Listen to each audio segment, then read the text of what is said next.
Stres pasti dialami sama setiap orang. Yang bedain antara satu dan lainnya adalah tingkat stres yang dialami oleh masing-masing dari mereka. Terkadang, orang yang ngalamin stres gak langsung sadar kalau dia lagi stres.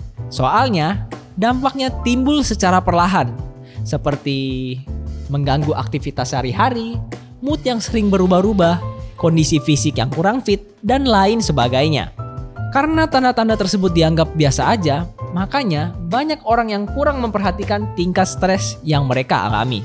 Padahal, stres bisa sangat mengganggu dan ngerugiin kalau dibiarin terus-menerus. Apalagi, kalau udah keseringan, stres bisa bikin cepet tua loh. Karena stres ini bisa ngerusak pembuluh kapiler yang ada di bawah mata dan bikin ada jejak hitam di bawah lingkaran mata. Rambut kamu juga bakal mudah rontok, kulit kering, sampai kerutan. Banyak sel tubuh yang rusak karena stres, sistem imun terganggu, dan gak jarang nimbulin penyakit-penyakit lainnya. Gak cuma penyakit fisik, mentalmu juga bisa kena. Yang mana penting banget buat kita jaga untuk keberlangsungan hidup yang baik. Nah, di video kali ini kita akan membahas seputar stres.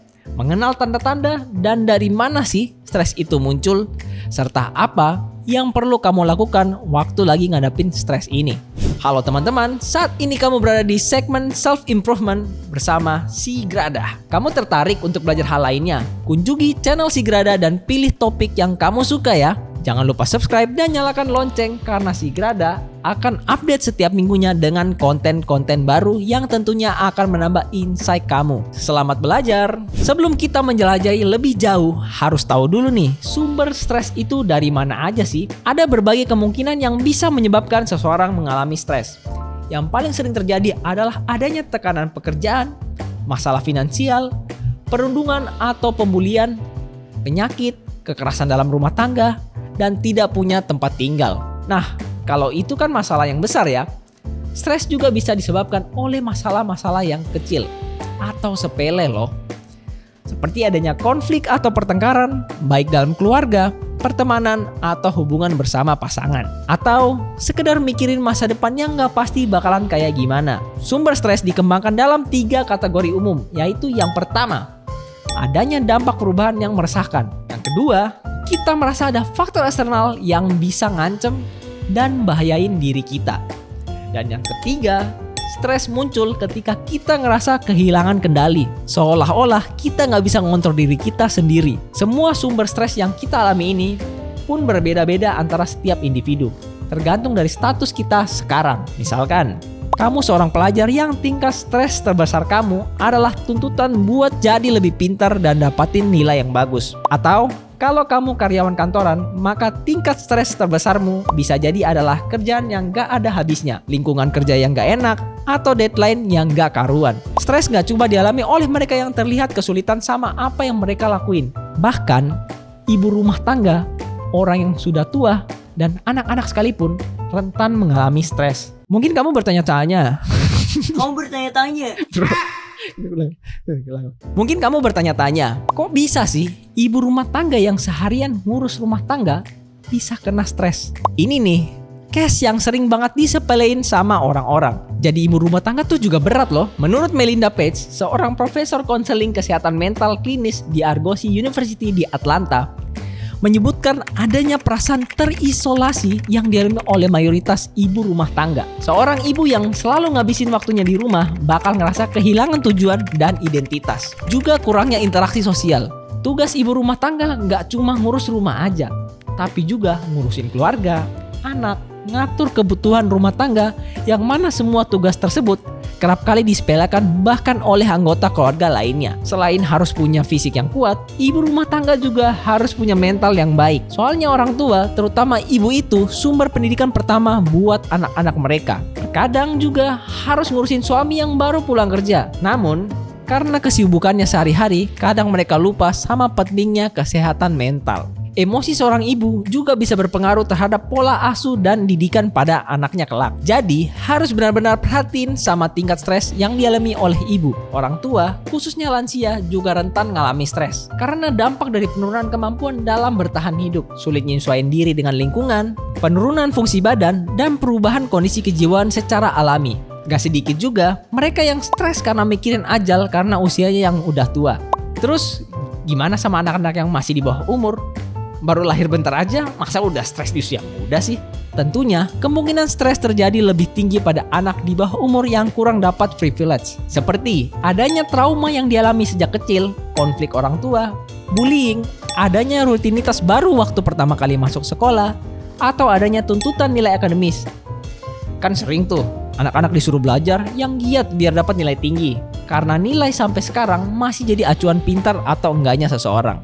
Padahal itu mindset yang udah harus ditinggalin. Penelitian yang dilakukan di Amerika Serikat terhadap anak-anak dari keluarga berpenghasilan rendah dan keluarga yang gak stabil nunjukin kalau mereka punya kadar hormon stres yang lebih tinggi serta keterlambatan belajar. Maka dari itu, di Indonesia pun udah mulai peka terhadap kasus kayak gini. Selain ngehimbau buat punya maksimal 2 anak di setiap keluarga, disarankan juga menunda untuk punya anak kalau finansial belum stabil atau nggak memungkinkan. Soalnya, kalau udah berkeluarga tuh, penghasilan suami istri pasti udah terbagi-bagi buat kebutuhan rumah tangga. Belum lagi mereka yang sandwich generation. Nah, kalau punya anak, biaya yang dikeluarin ya harus ekstra. Nggak cuma nggak cuma buat hidup anak aja, biaya persalinan, pendidikan, dan kebutuhan anak lainnya perlu dipertimbangin. Ketika seorang ngalamin stres, tubuh bakal ngelepas hormon kortisol dan adrenalin yang bikin kerja jantung lebih cepat. Hormon tersebut bisa bikin kita ngerasa gampang capek. Selain itu, daya tahan tubuh seorang yang lagi stres juga bakal menurun.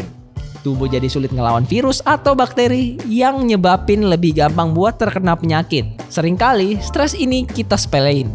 Soalnya masih banyak yang nggak tahu ternyata tanda-tanda yang kita alamin itu merupakan awal mula dari terbentuknya stres. Efek stres bisa dirasain baik secara fisik maupun emosional atau mental. Gejala fisik yang biasanya terjadi antara lain sering ngerasa sakit kepala, sulit tidur, jantung berdegup kencang, mual, gangguan pencernaan, berat badan yang cepat berubah, hipertensi, bahkan rasa sakit atau nyeri di bagian tubuh lainnya. Sedangkan gejala mental yang sering dihadapi biasanya mudah kesal dan marah, mengabaikan tanggung jawab, sulit fokus. Mengabaikan tanggung jawab, sulit fokus, serta adanya tekanan emosional seperti sedih atau nangis berkepanjangan. Kalau gejala-gejala ini sering banget kamu rasain dan mengganggu aktivitas kamu sehari-hari, bisa jadi kamu udah ngalamin stres dan mesti langsung diatasi biar nggak merambat ke masalah lainnya. Soalnya, stres bisa jadi salah satu faktor seseorang bisa mengalami depresi. Banyak yang nganggap kalau stres tuh terjadi di semua orang dan nggak bisa dihindarin. Memang sih, tapi kita bisa ngontrol itu dengan stress management. Apa sih itu stress management dan gimana caranya? Stress management merupakan teknik atau strategi untuk mengelola stres dan mengurangi dampak buruknya terhadap kesehatan fisik dan mental. Lalu, kenapa kok kita butuh stress management? Stres ini bisa bersifat akut atau kronis dan bisa datang dari berbagai macam hal. Saat kita stres, awalnya mungkin kita bakal ngerasa semangat banget karena kortisol ngasih kita energi yang cukup. Kemudian, seiring berjalannya waktu, kita akan mulai ngerasa lelah. Stres gak cuma bisa dihilangin cuma dengan healing doang. Pernah kan kamu ngerasa udah capek banget, terus jalan-jalan, entah bareng teman, pacar, atau keluarga, tapi masih aja capek dan gak cukup buat ngilangin stres. Dari situ, kamu perlu nerapin stress management yang benar. Step yang pertama, tentunya kamu perlu menyadari kalau yang kamu alamin itu merupakan bentuk dari stres dan cari tahu dari mana stres itu berasal. Cara gampangnya, kamu bisa menganalisis sikap kamu. Apakah kamu akhir-akhir ini jadi emosian? Atau ada yang ganggu pikiran kamu saat lagi kerja? Coba deh, list semua masalah yang kemungkinan nimbulin stres yang lagi kamu alami dan dampak apa yang kamu rasain.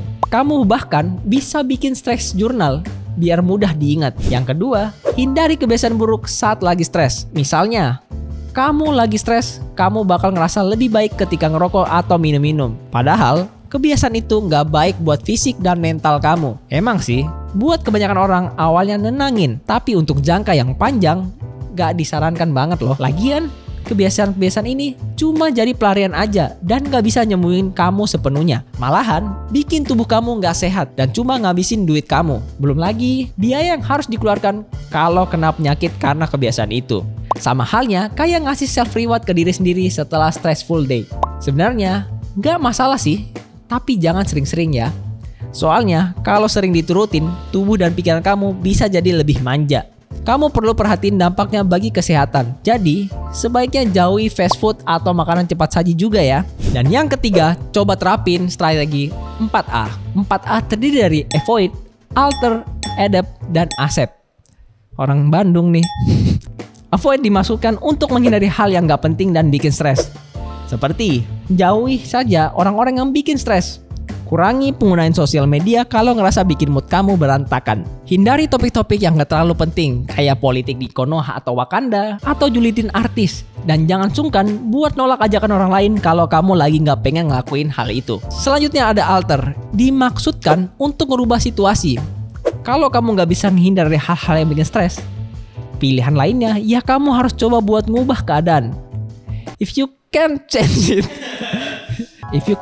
it, control it. Misalnya, dengan ungkapin apa yang kamu rasain dibanding mendem sendirian dan bersikaplah lebih tegas. Saat kamu berharap orang lain bisa merubah sikapnya, kamu pun juga harus berkompromi untuk ngelakuin hal yang sama. Dan kalau kamu bekerja, coba terapin work-life balance, di mana kamu ngatur waktu buat bekerja, istirahat, dan menghibur diri. Kemudian ada adapt, yang maksudnya beradaptasi dengan sumber stres. Nah, kalau kamu nggak bisa menghindari atau ngerubah hal yang bikin kamu stres, kamu bisa coba beradaptasi sama sumbernya. Kamu bisa ngelihat masalah dari sisi yang lain. Misalnya nih, saat lagi macet di jalan, pasti kan bikin sebel ya. Tapi daripada kamu ngoceh gak jelas di jalan, pandang itu sebagai kesempatan buat dengerin lagu lah, atau ngobrol sama partner perjalanan kamu. Selain itu, kamu juga bisa ngubah standar kamu dengan merasa cukup untuk berbagai hal yang lagi kamu jalani. Lalu ada accept, bukan accept ya, tolong. Accept ini yang berarti menerima hal yang gak bisa kamu kontrol. Sebagian sumber stres itu gak bisa dihindari, seperti kepergian orang terdekat atau penyakit yang serius. Jadi, gak perlu nyoba buat ngubah hal yang gak bisa kamu kontrol. Belajarlah untuk mengikhlaskan dan sharing apa yang kamu rasain dengan orang yang kamu percaya bisa lebih membantu kamu di situasi kayak gini. Step berikutnya adalah lakukan latihan dan olahraga. Gak harus ke gym atau olahraga berat kok. Yang penting badan kamu gerak aja. Apalagi buat orang-orang yang sering duduk dan tiduran, pasti sering banget ngerasa pegal-pegal. Hal ini juga bisa mengarah ke stres kalau dibiarin. Kamu bisa dengerin musik sambil nari, peregangan setiap pagi, atau jalan-jalan sore sama hewan peliharaanmu. Dan step yang kelima, kamu perlu sosialisasi. Ngabisin waktu bareng sama orang yang bikin kamu nyaman itu hal yang nyenengin banget. Kamu gak harus ngobrol sama orang lain dengan tujuan nyari solusi dari masalah kamu. Sekedar say hi, atau update kehidupan, atau ngirimin konten yang lucu terus ngobrol panjang lebar juga udah cukup kok. Kamu juga bisa ikut kegiatan sebagai sukarelawan, karena kita biasanya bakal senang kalau bisa bikin orang lain senang. Step yang keenam, set waktu untuk hiburan atau sekedar istirahat. Kamu gak perlu ngikutin tren-tren zaman sekarang kayak hustle culture, apa itu bro?